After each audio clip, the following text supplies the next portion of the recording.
The second thing, they avoided the wrong role models of their fathers and even friends.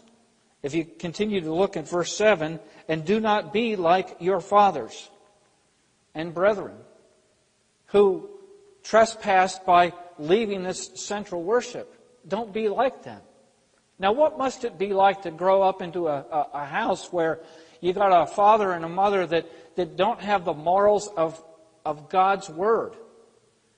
What must it be like to grow up in a family, in a household, and not have parents that are giving you good guidance, where it might be in the home where to follow the Lord and to come to church and do godly things is looked upon as something that is evil rather than something that is good?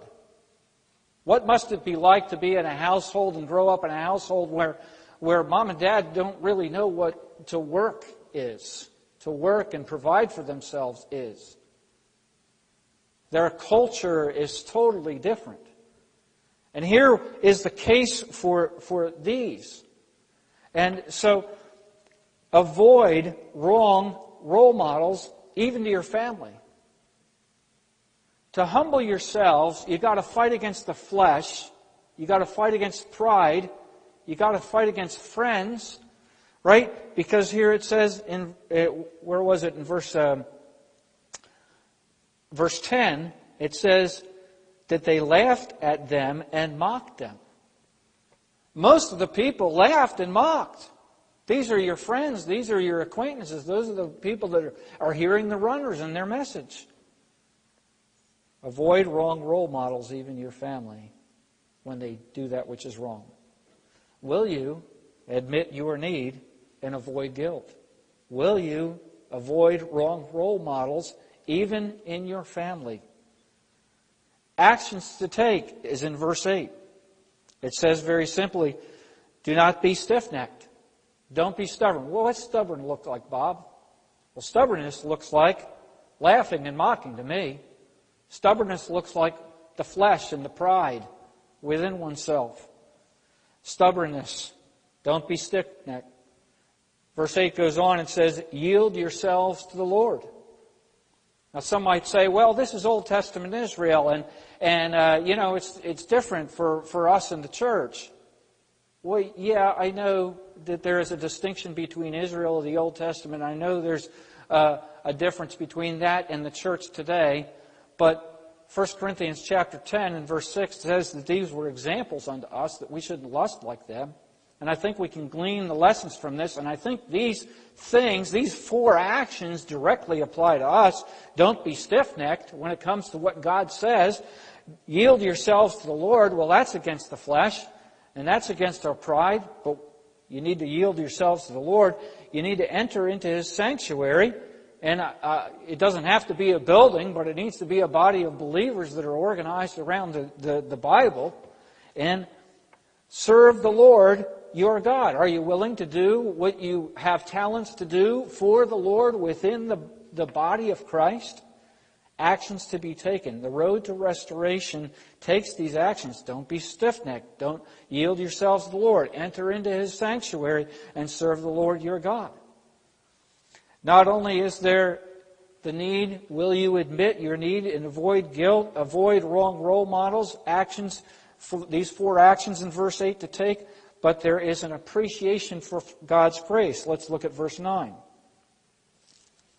For if you return to the Lord, your brethren and your children will be treated with compassion by those who led them captive, so that they may come back to the land. For the Lord your God is gracious and merciful, and will not turn His face from you if you return to Him. So what's it saying, Pastor? What's going on here? Well, here was the people that were outside of Judah. They were north. Most of them were scooped up by the Assyrians and lifted out of the way from their home, from their land, into a foreign land. But some had escaped that. Some were in hiding. And the runners came through the area, and they didn't know who was in hiding and who was there with permission of the Assyrians or what. All they knew was the command of the king was to invite people to Jerusalem at the Passover. So I hear somebody say, well, what happens if I wander down the road towards Jerusalem? What happens if the Assyrians find out and somehow torture my children to leverage me to come to their captivity? There's a certain amount of risk. There's a certain amount of danger. In other words, people might think this: if I return to the Lord, it's going to do harm to my children. That's the lie that the devil would sell you. Somehow, if I come to the Lord, it's going to reduce their economic opportunities. Somehow, if I come to the Lord, it's going to have a negative impact. And here this verse is saying, no, no, no. If you return to the Lord, God is going to reduce the oppression of the Assyrians on your children back then. And I believe it applies to us. No, no, no. God's going to take care of our children. If we return to the Lord, God will take care of any of our fears of what the world or the devil or whomever might do to our children because of it. And it's not that they're going to be treated even neutrally. It says here in verse 9, for if you return to the Lord, your brethren and your children will be treated with compassion by those who led them captive.